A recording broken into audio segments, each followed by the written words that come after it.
Hi అండి. Welcome back to our channel. ఎలా ఉన్నారండి అందరూ? నేను బాగున్నాను. మీరు చాలా బాగుండాలని కోరుకుంటున్నాను. ఎన్నో ప్రెషర్ కుక్కర్ రెసిపీస్ అయితే వస్తూనే ఉంటాయి. మనం సండే ఎటన్నా వెళ్ళాలి అంటే ముందుగా మనం మీల్ ప్లాన్ అనేది చేసుకోవాలి. చాలా త్వరగా అయిపోవాలి. టైం వేస్ట్ కాకుండా ఉండాలి. ఎక్కువ ప్రాసెస్ లేకుండా సింపుల్గా అయిపోవాలి. వన్ పాట్ మీల్ లాగా అనమాట. ఇక్కడ నేను మటన్ పులావ్ చేస్తున్నాను. దానికోసం స్టవ్ పైన కుక్కర్ పెట్టుకొని 2 టేబుల్ స్పూన్ల ఆయిల్ అయితే యాడ్ చేసుకున్నాను. ఇంకా పులావ్ అంటే చెప్పక్కర్లేదు కదా, అందులో హోల్ గరం మసాలా మొత్తం యాడ్ చేసుకోవాలి. తర్వాత 2 పచ్చిమిర్చిని నిలువుగా కట్ చేసుకొని యాడ్ చేసుకోవాలి. అలాగే ఉల్లిపాయని కూడా చీలికలుగా కట్ చేసుకొని యాడ్ చేసుకొని, కరివేపాకు అయితే అండి మా ఇంట్లో ఉంటే కనుక నేను ప్రతి రెసిపీలో వేస్తాను. కరివేపాకు మన హెల్త్కి చాలా మంచిది. సో ఇక్కడ 1 టేబుల్ స్పూన్ అల్లం వెల్లుల్లి పేస్ట్ కూడా యాడ్ చేసుకొని, కొంచెం పసుపు యాడ్ చేసుకొని పచ్చివాసన పోయే వరకు ఫ్రై చేసుకోవాలి. ఏ రెసిపీలో అయినా ఉల్లిపాయ ముక్కలు కొంచెం గోల్డ్ కలర్లోకి మారితే కూర అనేది టేస్టీగా ఉంటుంది, చాలా బాగుంటుంది. అలా అని ఉల్లిపాయలు మార్చేయకూడదు. అవి ఫ్రై అయిపోయిన తర్వాత క్లీన్ చేసి పెట్టుకున్న మటన్ అయితే యాడ్ చేసుకోవాలి. ఇది ఒకసారి మొత్తం మిక్స్ చేసుకున్న తర్వాత మూత కవర్ చేసుకుంటే ఆ మటన్లో నుంచి వాటర్ అనేది రిలీజ్ అవుతుంది. సండే ఏమన్నా ప్లాన్స్ ఉంటే కనుక ఇలా ప్రిపేర్ చేసుకుంటే ఇంకా గ్రేవీ కర్రీ కూడా చేయాల్సిన అవసరం లేదు. ఇలా పులావ్తోనే మన ఇంకా లంచ్ అనేది కంప్లీట్ అయిపోతుంది. ఓ 5 మినిట్స్ తర్వాత మూత ఓపెన్ చేసి చేసుకుంటే వాటర్ అంతా రిలీజ్ అవుతుంది. ఒకసారి అంతా మొత్తం మిక్స్ చేసుకొని, ఈ పులావ్ కాబట్టి మనం కొంచెం ఇందులో టమాటోస్ కూడా యాడ్ చేస్తాము. నేను ఎప్పుడైనా టమాటోస్ వేసేటప్పుడే స్పైసెస్ అన్నీ యాడ్ చేస్తానన్నమాట. 1 tablespoon salt, 1 tablespoon కారం, హాఫ్ టేబుల్ స్పూన్ ధనియాల పౌడర్ వేసి మొత్తం ఒకసారి మిక్స్ చేసుకోవాలి. ఇక్కడ కూడా మూత కవర్ చేసుకుంటే ఆ మసాలాలన్నీ కొంచెం మటన్కి పడతాయి అన్నమాట. జస్ట్ వెంటనే వాటర్ పోసేస్తే అనమాట టేస్టీగా ఉండదు. కొంచెం ఆ మసాలాలన్నీ ఆ మటన్కి అనేది పట్టాలి.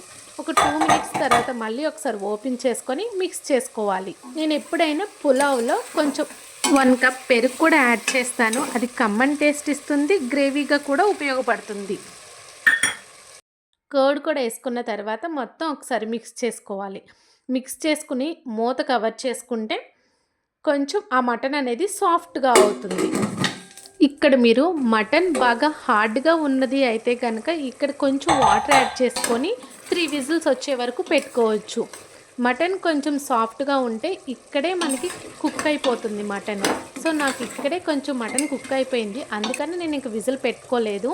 లాస్ట్లో పుదీనా, కొత్తిమీర, కొంచెం బిర్యానీ మసాలా కానీ గరం మసాలా కానీ యాడ్ చేసుకున్న తర్వాత ఒకసారి చెక్ చేసుకోవాలి ముక్క ఎంతవరకు ఉడికిందని. ఒకవేళ ముక్క ఉడకలేదు అనుకుంటే కనుక కొంచెం వాటర్ యాడ్ చేసుకొని 3 విజిల్స్ అనేది పెట్టుకోవచ్చు.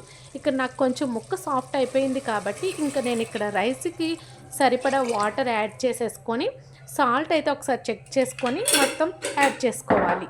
వాటర్ బాయిల్ అయ్యేటప్పుడు నేను ఇక్కడ రైస్ అనేది యాడ్ చేసుకుంటాను. ఇక్కడ బాస్మతి రైస్ తీసుకున్నాను. కావాలంటే ఏ టైప్ రైస్ అయినా ఇక్కడ యాడ్ చేసుకోవచ్చు మనము. ఇక్కడ పులావ్లో నేను ఫాలో చేసే టిప్స్ ఏంటి అంటే కనుక, ఒక్కొక్కసారి పెరుగు యాడ్ చేయం కదా, అప్పుడు లెమన్ యాడ్ చేస్తాను. పెరుగు యాడ్ చేసినట్టయితే లెమన్ స్కిప్ చేసేస్తాను అనమాట. లాస్ట్లో ఇంకా 1 టేబుల్ స్పూన్ గీ యాడ్ చేసుకొని మొత్తం ఒకసారి తిప్పుకున్న తర్వాత విజిల్ పెట్టేసుకోవాలి. ఇక్కడ 3 విజిల్స్ వస్తే సరిపోతుంది. నాకు మటన్ కుక్ అయిపోయింది కాబట్టి రైస్ కుక్ అవ్వడానికి 3 విజిల్స్ వచ్చిన తర్వాత స్టవ్ ఆఫ్ చేసేసుకుంటే మనకి మటన్ పులావ్ రెడీ అయిపోతుంది. 3 విజిల్స్ తర్వాత మనకి ప్రెషర్ వెంటనే పోదు కాబట్టి ఆ ప్రెషర్ అంతా పోయిన తర్వాత విజిల్ ఓపెన్ చేసుకొని తీసుకోవాలి. అప్పుడు రైస్ అనేది చక్కగా పొడి పొడిలాడుతూ ఉంటుంది. మనం ఆ వేడి మీదే తీసేస్తే కనుక అది మిక్స్ చేసేటప్పుడు మెత్తగా అయిపోయి విరిగిపోతుంది. సో ఎప్పుడైనా వేడి కొంచెం తగ్గిన తర్వాత కుక్కర్లో అయితే ప్రెషర్ పోయిన తర్వాత ఓపెన్ చేసుకోవాలి. బిర్యానీ కొంచెం ఆరిన తర్వాత ఇంకా బాగుంటుంది, చూడటానికి టేస్ట్ కూడా చాలా బాగుంటుంది. ఇలాగ మటన్ పులావ్ అయినా ఈజీగా ప్రెషర్ కుక్కర్లో సులువుగా చేసేసుకోవచ్చు. సండే బయటికి వెళ్ళాలి, నాన్ వెజ్ వండాలి, ఇలాంటప్పుడు ప్రెషర్ కుక్కర్ యూస్ చేసి ఈ పులావ్ కనుక చేస్తే ఈజీగా అయిపోతుంది. ఈ వీడియో మీకు నచ్చితే లైక్ చేయండి, షేర్ చేయండి. Please do subscribe my channel Satya చన్ను.